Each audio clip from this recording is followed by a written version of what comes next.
never slow up, no I don't take shit. I got no love for the fakeness. If you wanna play tough and wanna hate this, I'll always show up.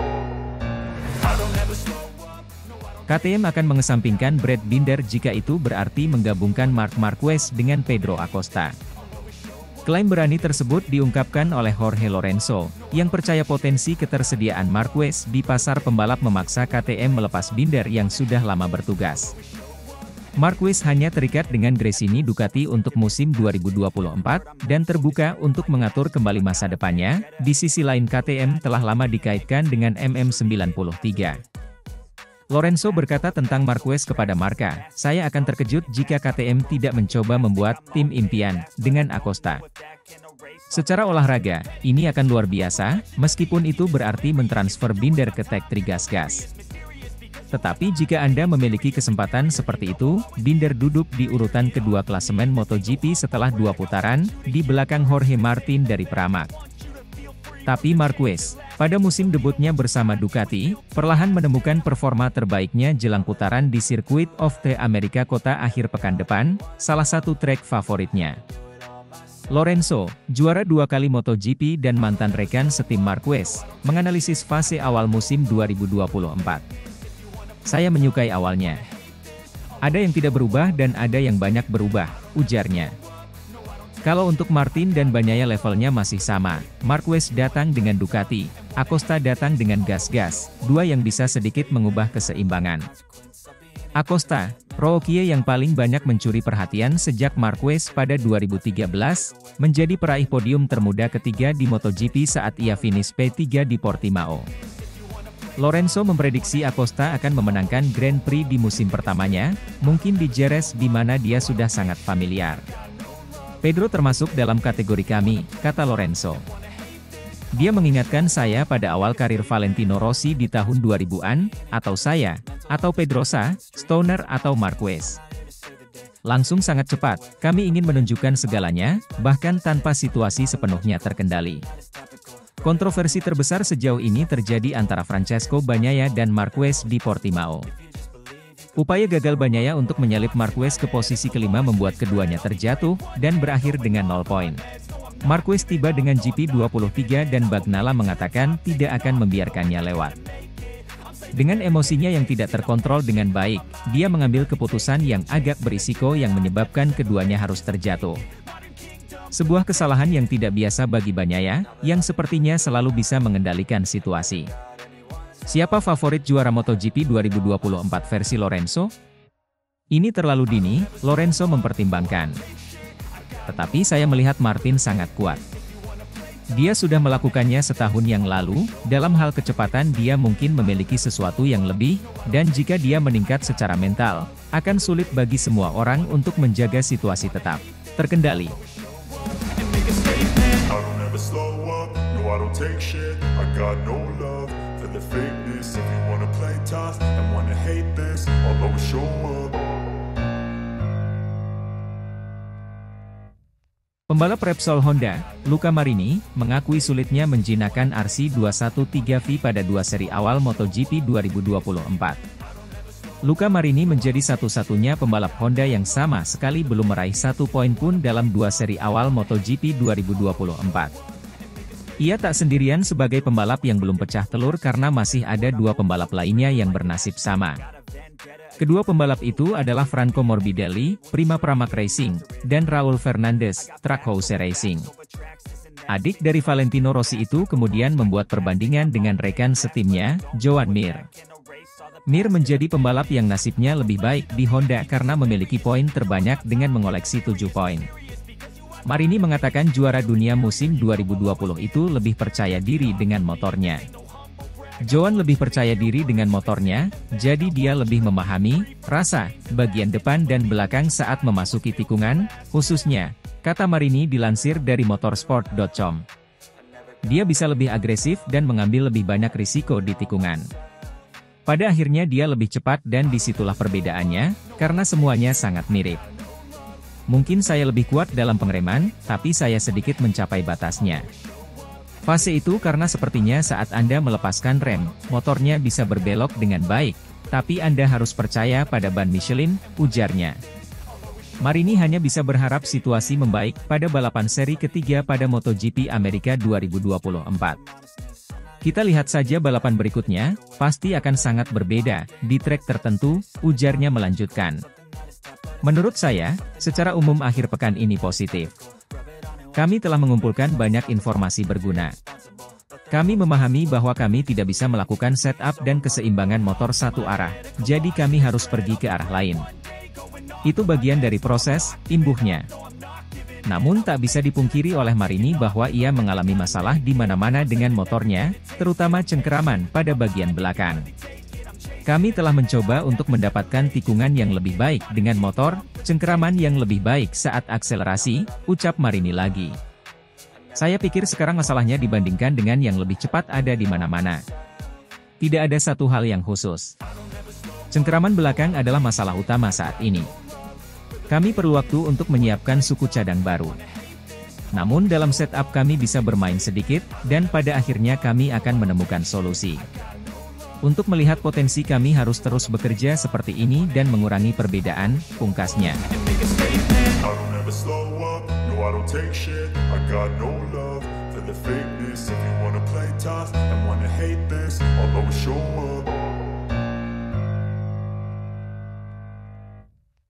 Kepala kru Marc Marquez di Gresini Racing, Frankie Carchedi, memberi kode keras jelang balapan MotoGP Amerika Serikat 2024. Menurutnya, apa yang akan dicapai The Baby Alien sudah terlihat jelas. Kiprah Marquez bersama Gresini memang begitu dinantikan. Pasalnya, untuk pertama kali, pembalap asal Spanyol itu menggeber motor Ducati setelah 11 musim beruntun mengendarai Honda RC213V. Pada dua seri awal, Marquez memang belum mampu menapaki podium setelah finish keempat di Qatar dan 16 di Portugal. Akan tetapi, dalam beberapa momen, magis juara dunia MotoGP 6 kali itu sudah terlihat. Carchedi lalu mengomentari insiden yang terjadi antara Marquez dengan Francesco Bagnaia di sirkuit internasional Algarve, Portimao, pada MotoGP Portugal 2024, 2 pekan silam.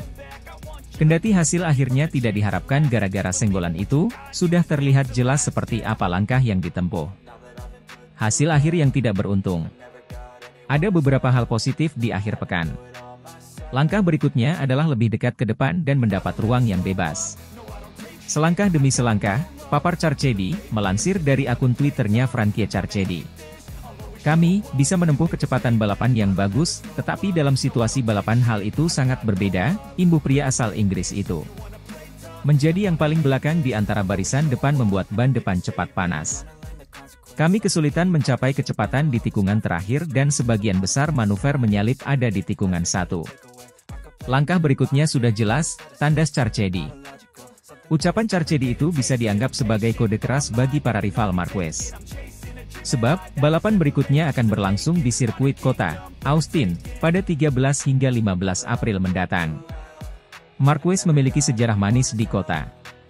Dari 10 balapan di sana sejak 2013, kecuali 2020, pembalap berusia 31 tahun itu sukses menang 8 kali secara beruntun. Patut dinanti seperti apa kiprah Marquez di kota.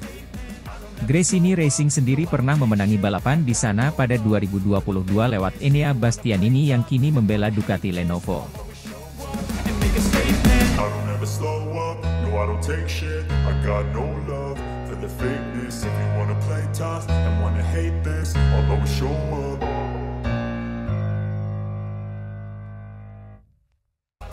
Seiring dengan kontrak Marc Marquez yang hanya berlangsung 1 tahun bersama Gresini Ducati, spekulasi tentang masa depannya telah menjadi topik hangat di dunia MotoGP. Marquez sendiri telah menyatakan fokusnya pada pemulihan kepercayaan diri dan kegembiraan dalam balapan. Namun, ada juga angan-angan tentang kemungkinan menyatukan Marquez dengan Pedro Acosta di KTM. Manajer tim KTM Red Bull MotoGP, Francesco Guidotti, memberikan wawasan menarik mengenai potensi kolaborasi tersebut. Guidotti, yang pernah bekerja dengan Marquez di masa lalu, mengamati kesamaan antara Marquez dan Acosta dalam cinta mereka terhadap balap. Yang saya suka dari Marc adalah kecintaannya pada balap. Dia hidup, berlomba untuk kesenangan. Dalam hal itu, Pedro sangat mirip dengan Marc, ujar Guidotti. Seperti yang diketahui, Marc Marquez merupakan pembalap yang tak pernah menyerah. Daya saing serta mental juara dari Marc Marquez bikin para pengamat MotoGP kagum terhadap penampilannya. Marc Marquez tak pernah menyerah, meskipun sering crash dan bisa dikatakan Marc adalah seorang pejuang crash, meskipun hanya finish di luar zona poin. Marc Marquez dianggap sangat loyal dan menghormati para pihak sponsor, meskipun hanya dalam bentuk finish tanpa poin. Marc sangat menyayangkan jika tidak bisa membawa motor yang bertabur sponsor hanya di gravel. Pengamat MotoGP pernah menganalisa setiap crashnya Marc Marquez, dirinya tidak pernah melepaskan stang motor dan menahannya, kemudian mengangkatnya selagi bisa dikendarai lagi. Marc Marquez akan terus memacu motornya sampai garis finish, meskipun di luar zona poin. Itu adalah suatu penghormatan yang luar biasa yang tidak bisa dilakukan oleh pembalap lain. Meskipun banyak perbincangan tentang kemungkinan tersebut, Guidotti menyoroti kompleksitas dalam mewujudkannya. Siapa yang tidak ingin Marc ada di tim? Tidak ada yang mustahil, tapi menurut saya itu sulit. Ini akan menjadi pergantian motor ketiga dalam 3 tahunnya, ungkapnya. Guidotti juga menyebut bahwa KTM sudah memiliki pembalap yang potensial seperti Brad Binder dan Pedro Acosta. Binder dan Acosta sudah bersama kami sehingga kami dapat membuat tim impian meski tanpa Marc, tapi seperti yang saya katakan, siapa yang tidak ingin memiliki Marc di tim, tandasnya. Dengan demikian, lingkungan kombinasi Marquez, Acosta mungkin menjadi impian bagi beberapa penggemar MotoGP, kenyataan mungkin lebih kompleks dari yang terlihat. Namun, kehadiran Marc di grid tetap menjadi daya tarik besar bagi banyak tim dan penggemar balap motor.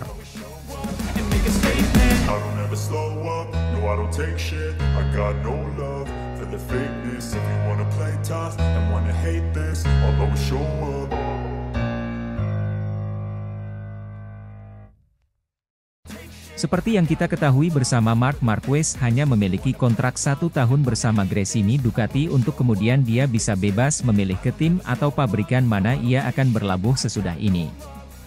Secara umum mungkin yang paling masuk akal adalah ke Lenovo Ducati atau ke Pramac Racing. Marc Marquez sebelum MotoGP Portugal sempat bilang bahwa ia hanya mau konsentrasi ke pengembalian, kepercayaan diri dan mencoba kembali merasakan balapan yang menyenangkan karena jika keduanya hadir maka hasil balapan pun akan mengikuti di belakangnya sehingga pada akhirnya, masa depan pun juga akan secara bersamaan mudah diraih. Namun, ada satu opini dan mungkin angan-angan mengenai bagaimana menyatukan Marc Marquez dengan Pedro Acosta di KTM masa depan. Mengenai ini kebetulan manajer tim KTM Red Bull MotoGP, Francesco Guidotti sempat ditanya oleh jurnalis Cycle World. Ya, saya telah bekerja dengan begitu banyak pembalap yang berkompetisi di grid MotoGP. Begitu Francesco ketika dikonfirmasi bahwa ia pernah membersamai karir Marc Marquez dahulu. Lanjut ia mengatakan, untuk berada di MotoGP Anda harus cepat, jadi saya anggap remeh. Yang saya sukai dari Marc adalah kecintaannya pada balap. Dia hidup, berlomba untuk kesenangan. Dalam hal itu, Pedro sangat mirip dengan Marc. Lanjut mengenai rumor kombinasi Marc Marquez, Pedro Acosta, Francesco memberikan jawaban, siapa yang tidak ingin Marc ada di tim? Ada banyak pembicaraan mengenai hal ini, namun segala sesuatunya selalu lebih kompleks. Tidak ada yang mustahil, tapi menurut saya itu sulit. Ini akan menjadi pergantian motor ketiga dalam 3 tahun baginya. Binder dan Acosta sudah bersama kami sehingga kami dapat membuat tim impian meski tanpa Marc, tapi seperti yang saya katakan, siapa yang tidak ingin memiliki Marc di tim?